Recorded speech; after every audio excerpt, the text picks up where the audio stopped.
Putin's lies collapse. The front tells a different story. As Ukrainian forces hold firm in Kupyansk and push forward near Pokrovsk, the Kremlin is spinning new fantasies of encircled Ukrainian troops. But while Putin brags about victories that don't exist, Russia's own generals are feeding him fake reports, lies so absurd that even propagandists can't keep a straight face. Zelensky reveals the truth: fierce battles, incredible resilience, and detailed planning of Ukraine's long-range strikes. Meanwhile, Moscow's command is drowning in confusion, misinformation, and internal panic. Who's really losing control, and why are Putin's lies growing louder as the truth closes in? Let's talk about it. Hello, this is Ukraine Today. I'm Maria Farafonova, and here are the latest news.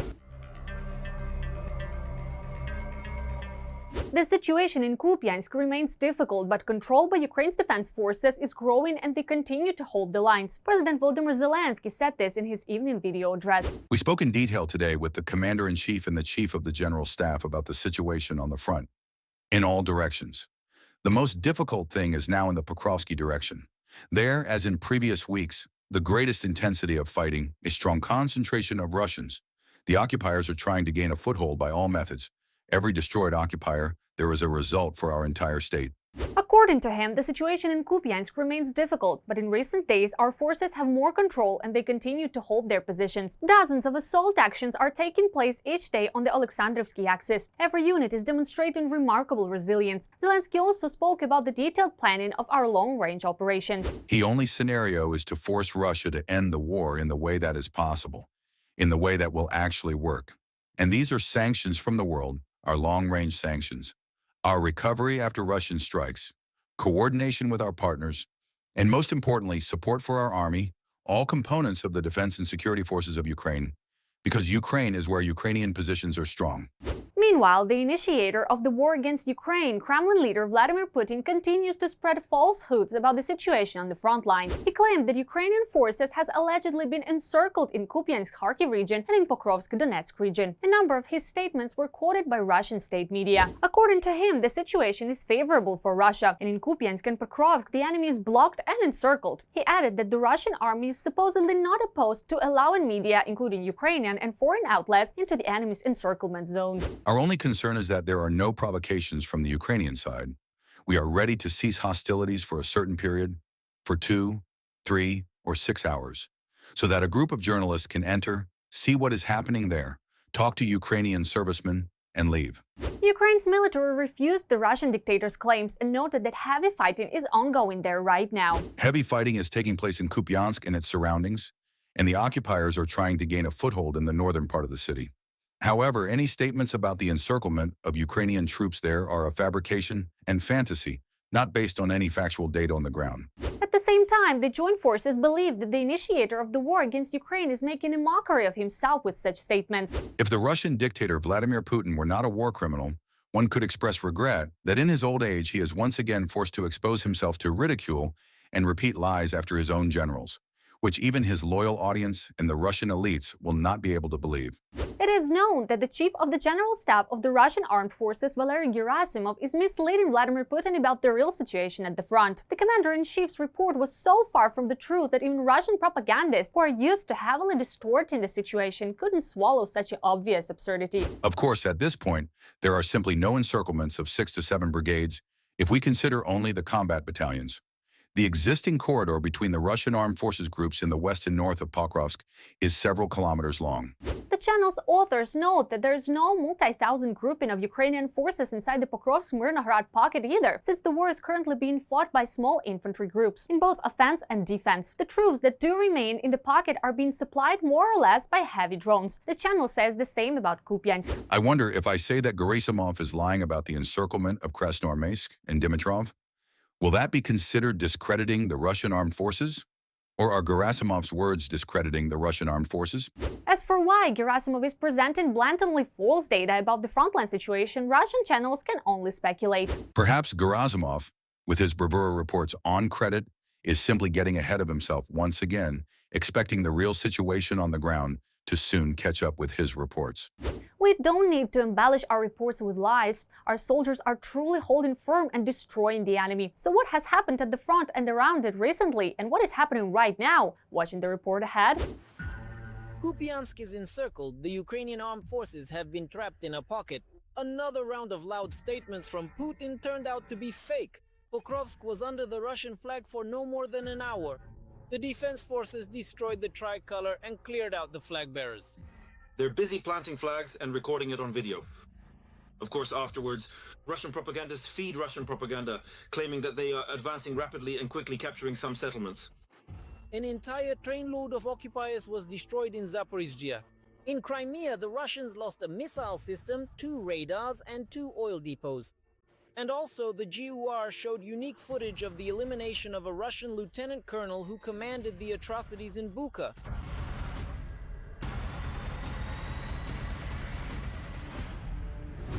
Pokrovsk under the Russian flag. This image was shown by almost all Russian media outlets. They just forgot to mention that the tricolor on the city entrance stele lasted no more than an hour. Another loud victory turned out to be just a banal PR stunt. As our military reported, the rag was discovered at 9:40, and by 10:40 it had already been destroyed. When these small groups show up somewhere, they stick a flag in, record it on video.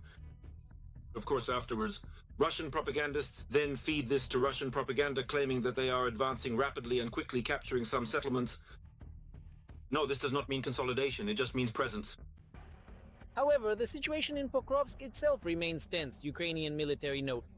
Deep State reports that Russian forces continue to infiltrate the city, gradually increasing their infantry presence and expanding sabotage and reconnaissance activities.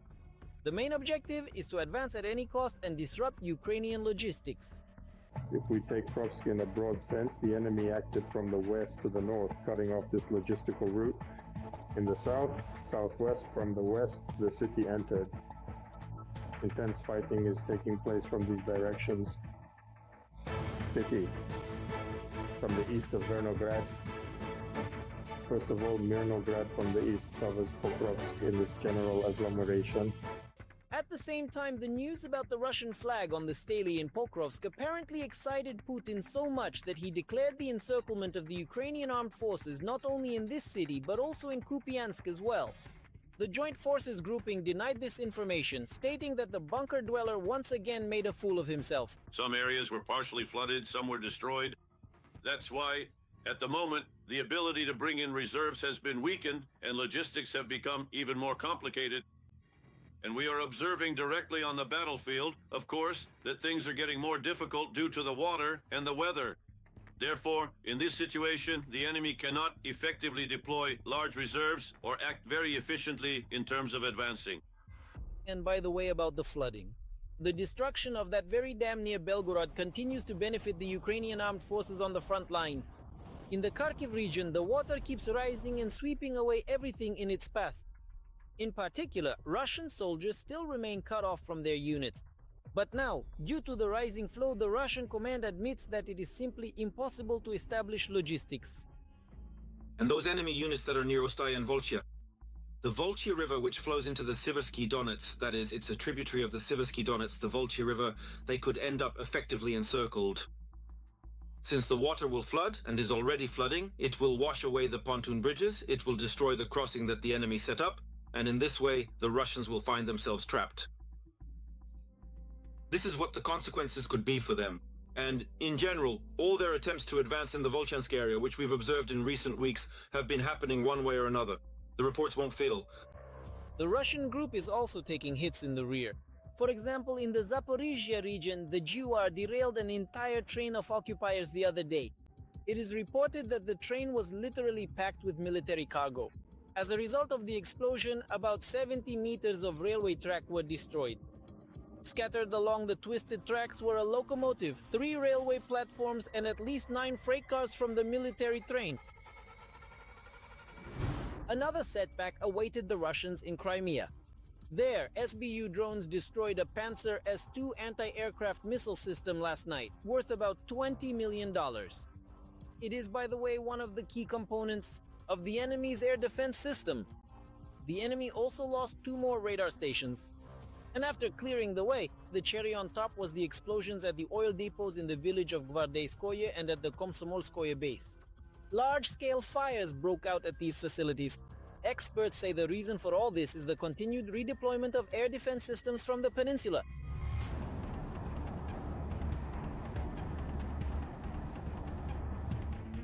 the expansion of the defense system. Around Moscow, for example, the buildup is happening at the expense of something else, by draining resources from other sites. For now, they have been completely drained. The Far East, Siberia.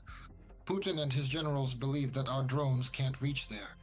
That's still an open question. Nevertheless, as more Russian systems are destroyed and Moscow's air defense network becomes denser, the focus keeps shifting. They won't be able to produce more air defense systems than they already can. If I concentrate them in some places, it means they're simply leaving other places exposed. And finally, another spectacular GUR operation in Russia. Our intelligence officers reminded everyone that not a single Russian crime will go unpunished. And they blew up a lieutenant colonel of the unit.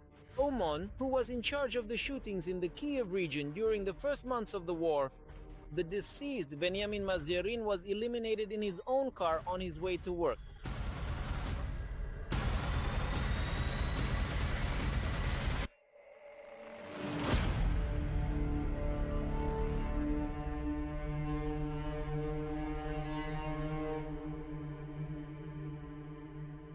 Every voice matters. Join our community, support independent journalism and help us bring you the truth from Ukraine.